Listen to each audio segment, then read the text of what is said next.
President Joe Biden has won his first official race in 2024, the Democratic primary in South Carolina.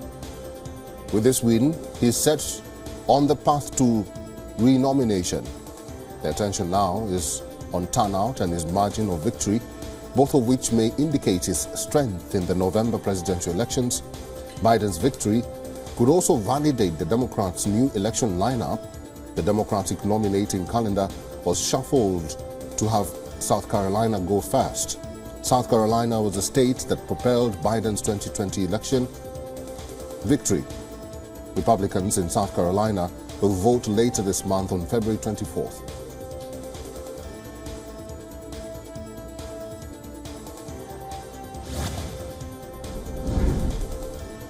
It is the election season in the United States, and former U.S. President and Republican frontrunner Donald Trump is campaigning in full swing to win the next term. But overshadowing his campaign is the U.S. Supreme Court. Scott's pending decision can disrupt Trump's unstoppable drive to return to the White House. The Supreme Court is scheduled for arguments and proceedings on the 8th of February. It will also review the Colorado Supreme Court's move removing Trump from the state's ballot. Earlier, the Supreme Court of Colorado determined that Donald Trump incited the attacks and mayhem at the Capitol Hill on January 6, 2021, and is ineligible to hold the highest office again.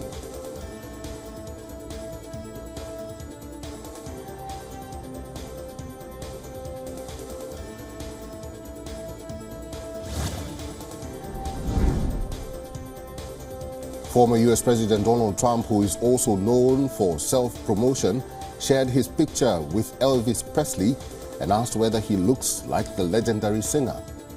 Trump posted the image just a post with Presley on social media platform Truth Social in order to promote himself, but ended up being called out by netizens.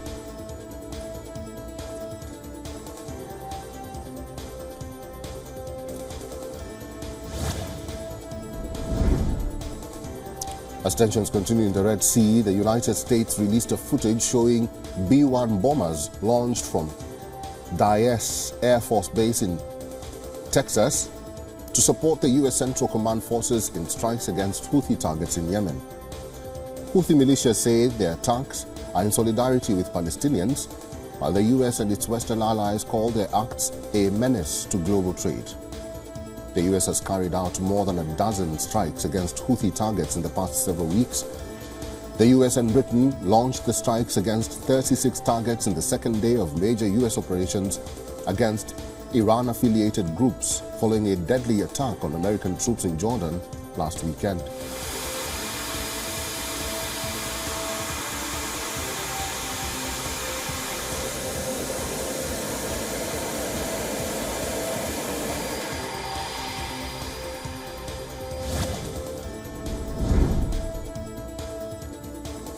Israel's military issued its most detailed warning yet to Hezbollah, a neighboring Lebanon, that it will be ready to attack immediately if provoked. It further said that since the outbreak of the Gaza war, it has struck more than 50 targets in Syria linked to the Iranian-backed Lebanese movement Hezbollah. On the other hand, Hamas is demanding Israel release Marian Barghouti, who is the highest-profile prisoner held by Israel authorities. A Hamas official said that 120 days of war in Gaza is a sign of shame on Israel and its allies. He condemned U.S. strikes in Lebanon and thanked Egypt and Qatar for efforts to help negotiate a ceasefire.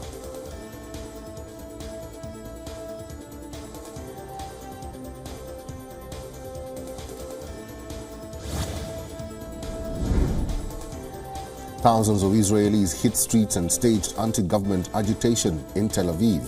The demonstrators demanded fresh elections along with the ouster of Prime Minister Benjamin Netanyahu and safe return of the hostages held by the Palestinian group Hamas.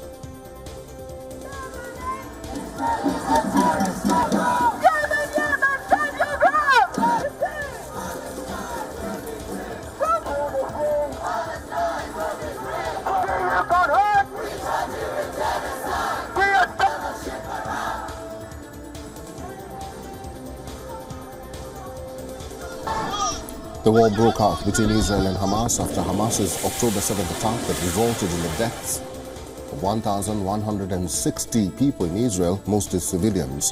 The Hamas militants also seized around 250 hostages, out of which 100 were released during a week-long truce in November last year. Israel says 132 hostages remain in Gaza, including at least 27 captives believed to have been killed.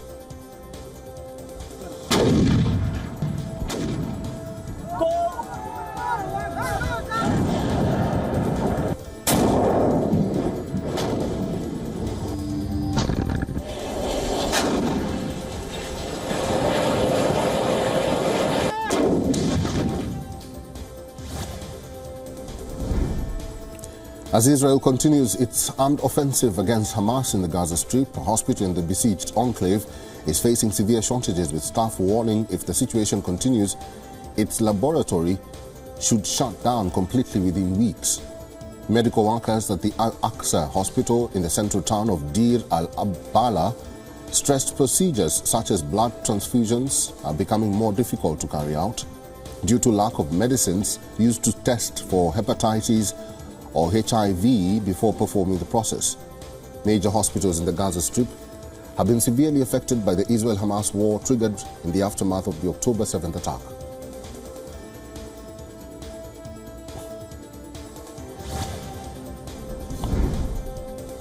Hundreds of activists from a nationalist group marched through the center of Portuguese capital Lisbon in a demonstration against immigration and the Islamization of Europe. The protest march comes at a time when the general elections are 5 weeks away and the far-right political parties could make a new breakthrough. The protesters marched through the heart of the city with banners and torches and even smoke bombs under the gaze of tourists. Surrounded by a large police force separating them from passers-by, some of whom also shouted anti-fascist slogans at the demonstrators.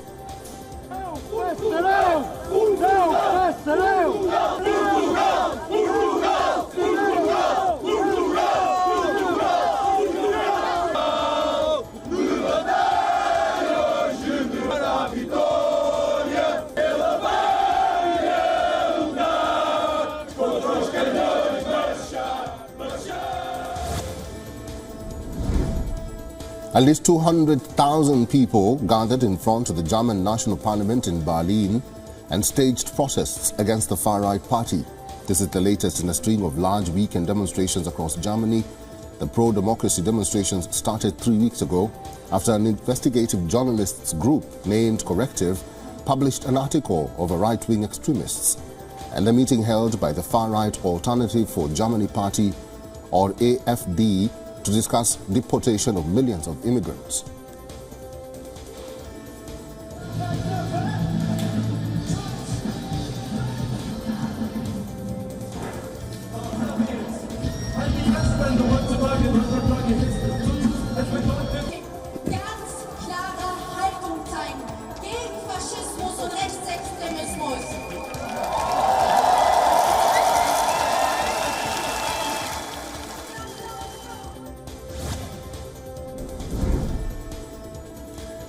Farmers in Europe continue with their protest. French farmers have removed their blockade, but the fury remains elsewhere. The protest, which started in France, has now spread across several European countries. Farmers are intensifying their protest across Europe, and the key issues are debts, price pressures, extreme weather, and cheap imports. The farmers say that they are not getting enough price for their produce. This comes at a time when the cost of living is higher. Farmers of Poland or in Poland have been particularly vocal about the impact of cheap food imports from neighboring Ukraine.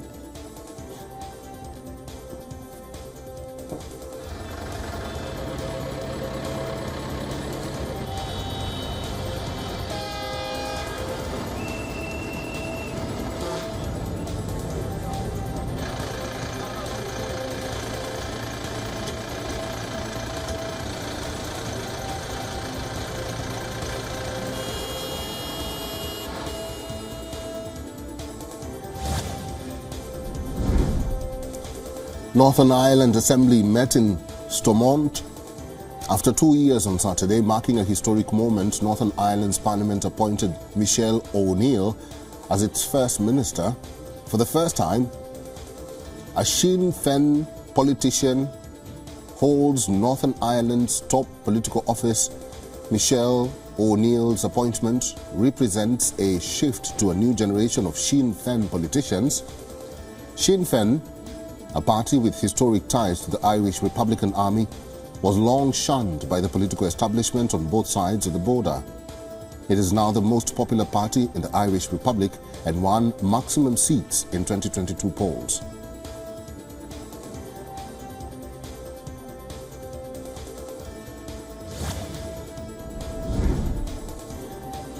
In Moscow, around 20 journalists were detained by the Russian police at a rally of Russian soldiers' wives calling for their men to be returned from the war front in Ukraine. The Russian police personnel ordered about 20 male journalists onto a bus and took them to the police station. Few hours later, the journalists were released without any charges. Russian women are demanding return of their husbands, sons, and even brothers, who were mobilized and deployed after the decree by Russian President Vladimir Putin in 2022. Moscow prosecutor's office said yesterday's rally was an unauthorized mass event and had not been coordinated with the authorities.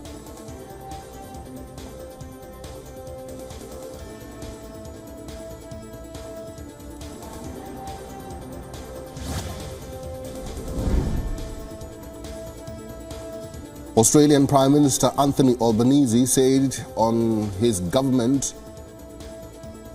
was probing claims that some staff of the United Nations Palestinian Refugee Agency were involved in the October 7th Hamas attacks on Israel after Australia paused funding to the aid agency last month. Australia is one of the several countries to have halted funding for UNRWA, a critical source of support in Gaza. Albanese said his government wanted to make sure the accusations were fully examined. In January, Britain, Germany, Italy, the Netherlands, Switzerland and Finland joined the United States, Australia and Canada in pausing funding to UNRWA.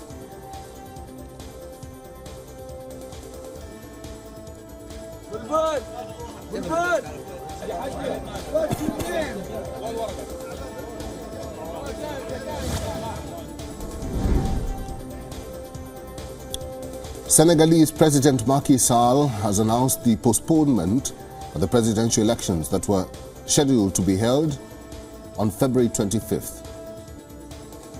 President Sall has cited a dispute over the list of candidates and their disqualification, along with the allegations of corruption in poll-related cases. The leaders of opposition candidates condemned the decision made by the incumbent president and called Sall's announcement a constitutional coup.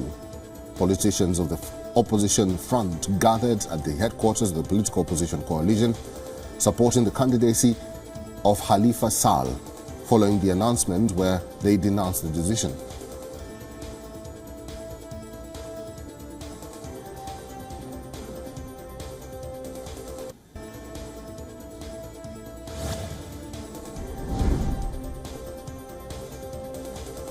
Namibian President Hage Geingob died in hospital at the age of 82. This was announced by the president's office on social media platform X.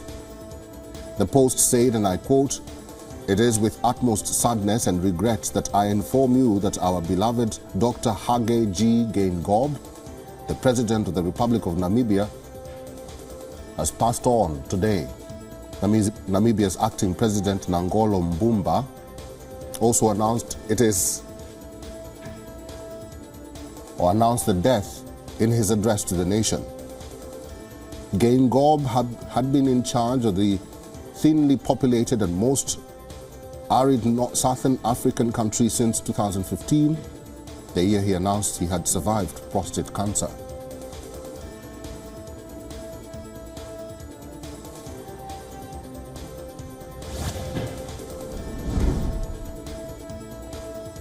Indian Prime Minister Narendra Modi visited Guwahati city in the northeastern state of Assam to unveil developmental and infrastructure projects. The Prime Minister took out a roadshow along with the state's chief minister, followed by addressing a public rally.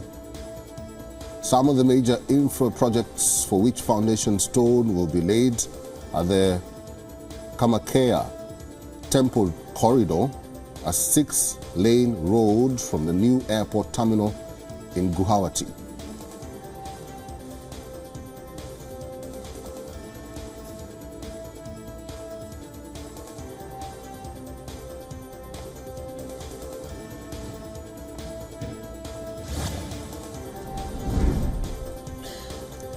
Heavy rains wreaked havoc in various areas of the Pakistani city of Karachi.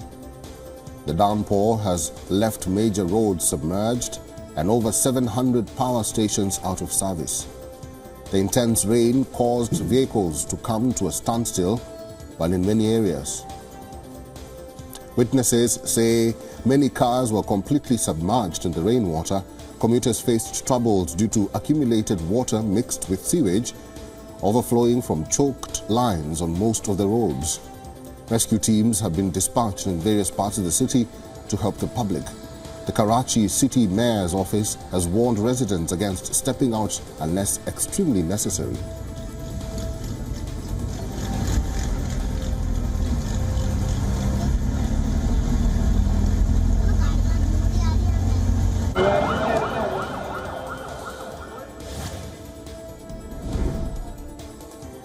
The Malaysian police recaptured over 40 Rohingya refugees after a breakout in a detention center by 131 migrants. According to senior police officials, total 115 Rohingya refugees along with 16 others rioted in their detention building before escaping the Bidor temporary immigration center in northern Perak state. The Rohingyas experience persecution in their predominantly Buddhist homeland of Myanmar, with many fleeing to affluent Muslim-majority nations like Malaysia or to the refugee camps in Bangladesh.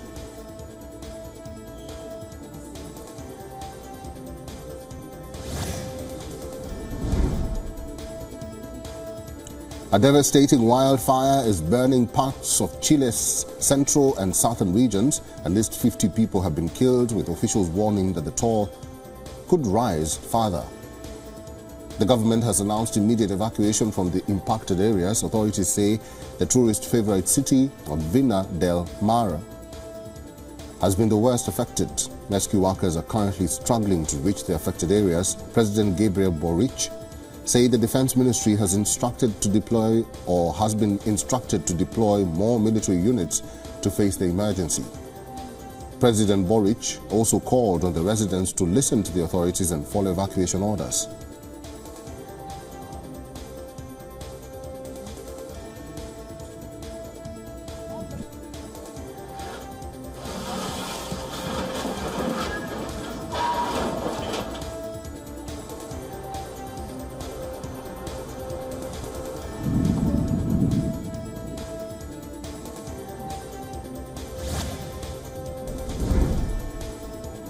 Different areas in India's Jammu and Kashmir are experiencing snowfall amid harsh winter conditions. However, the dip in temperature has made the region a winter wonderland, as a sight of thick blanket of snow is leaving people spellbound.